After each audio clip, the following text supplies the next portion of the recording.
piparot on saanut alkunsa omasta tarpeesta, kun esikoisen vauvavuotena kehitin tällaisen tyylikkään imetysmekon arkeen ja juhlaan. Siinä on nerokkaat piilovetoketjut tuolla röyhelöiden alla, joiden kautta on helppo sitten ruokkia vauva ihan missä milloinkin haluaa.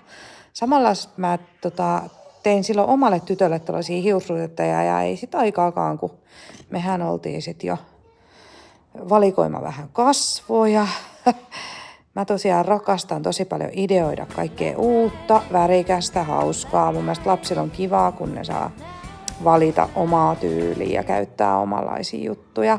Rusettipannat vauvoille ja pienille taaperoille on meidän varmasti myydyin tuote.